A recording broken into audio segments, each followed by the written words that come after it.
welcome back to Mr. Elwell's classroom. I'm Mr. Elwell, and today you should be a 6th grader.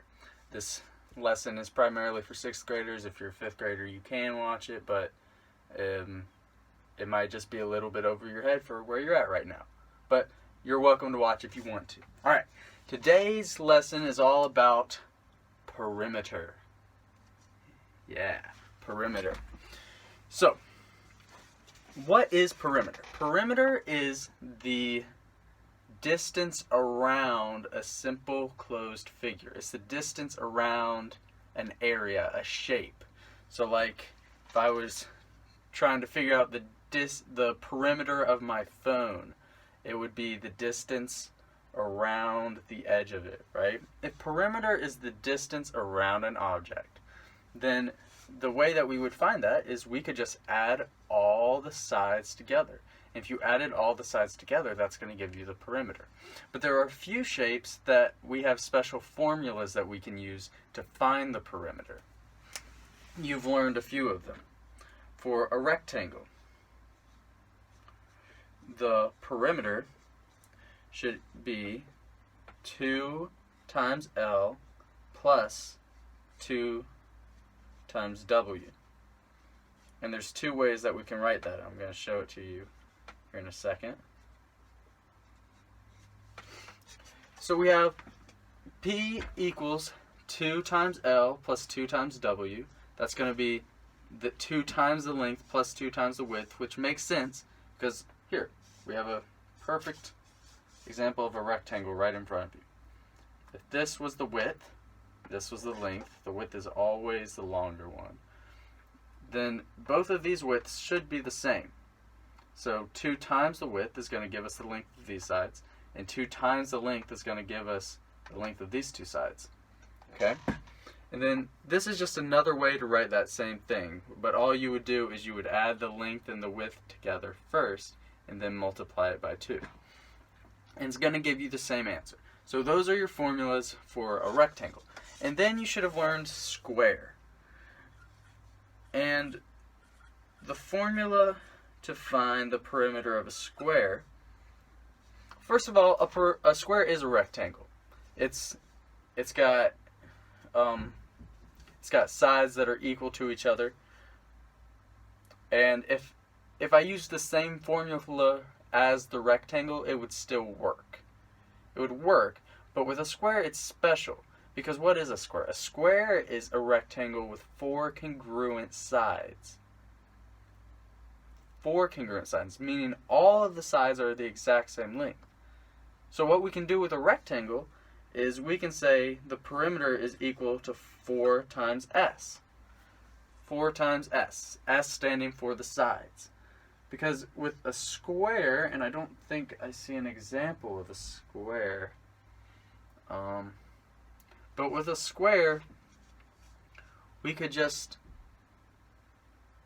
multiply, since all the sides are the exact same length, you just multiply it by 4, and that's going to give you your length around a square.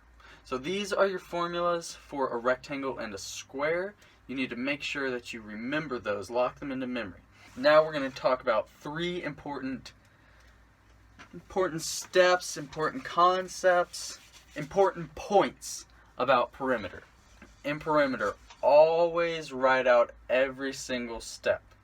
Every single step that you take, I want you to write it out. So for instance, let's say that this board was 12 inches by 10 inches. That looks about right. So it's 12 inches by 10 inches. Your first step is I want you to write out the formula. What is the formula for a rectangle? P equals 2L plus 2W. That is my first step. I'm going to do that every time that I work out a perimeter problem. I'm going to look at the shape. Okay, what's my formula? Write out your formula. Next, we're going to plug in our numbers. So you write out your formula, then you plug in your numbers. So that should be P equals 2 times 10. In parentheses in an algebraic equation just means multiplication. Plus 2 times 12. And remember, we plug 12 in for width because the width is always the longer side. So then our next step is we're going to work out the things that we put into our equation.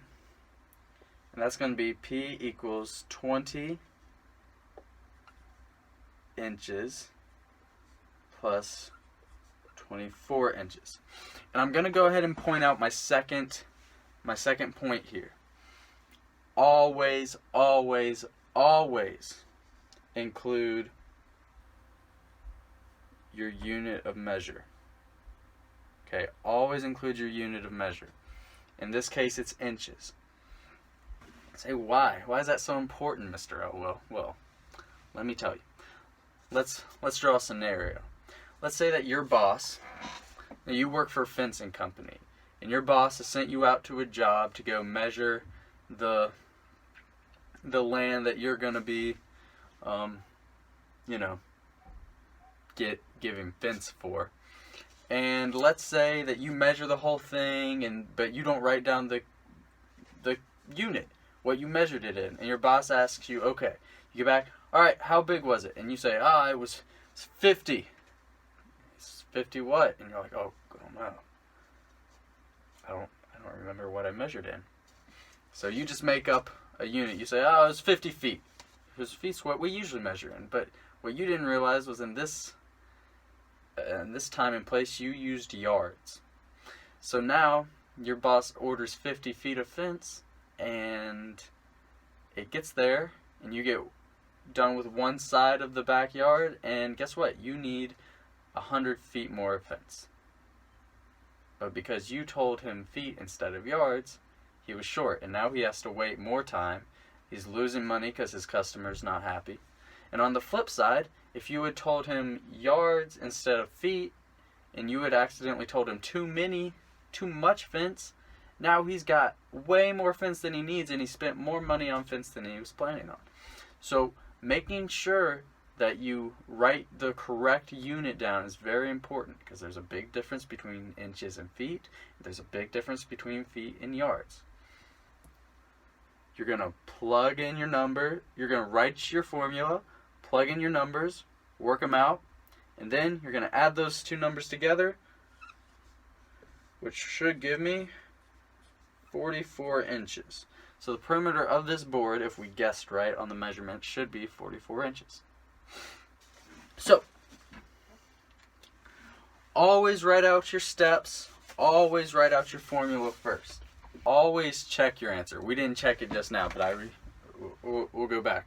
So, the perimeter was 44 inches. And after we plugged our numbers in, it was P equals 24 plus 20, and that was inches. Okay? So, all you need to do to check your problem, and this is with all algebraic equations, a formula is just an algebraic equation, is we're going to plug this number in for P. Because if P equals 44 inches, we should be able to plug it back into the equation. So 44 inches should equal 24 inches plus 20 inches. Alright? Then 44 inches equals 44 inches. So we know that we got it right because those two numbers equaled each other. And that's just how you check your equations if you want to make sure that you got it right. Second point is you always want to make sure that your measurements are the same. So let's say that you and a buddy measured a backyard, and you measured one side of it in feet, but you didn't realize he was measuring the other side in yards. So let's say that it was 30 feet. You measured yours 30 feet, and he measured his, and it was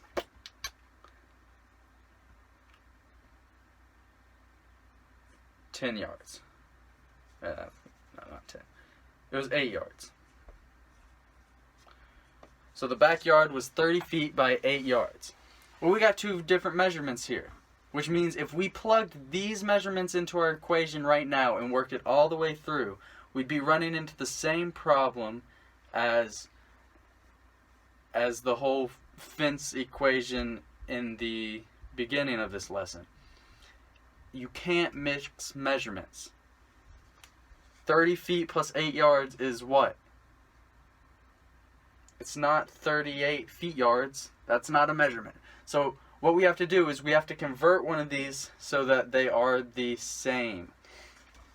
Now you can convert whichever one you want. You can convert feet to yards and measure it in yards, or you can convert yards to feet and measure it in feet.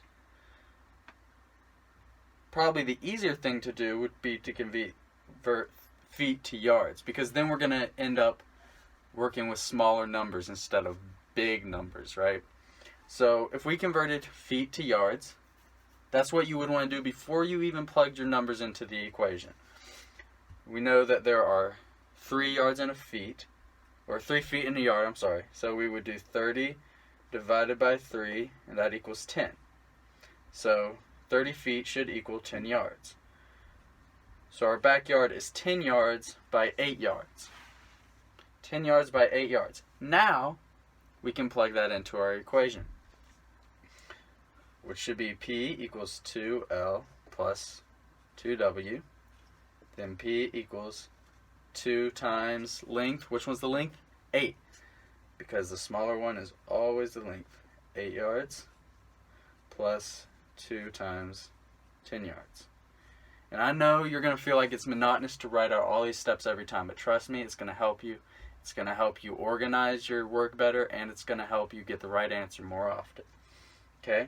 So then P should equal 16 yards plus 20 yards.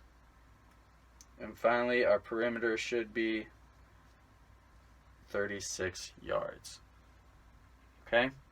So always make sure that you have the same measurement when you're adding up a perimeter, because you can't add separate measures together. So always check your work, always write out your formula, and always make sure that you are converting or you are adding the same measurements together.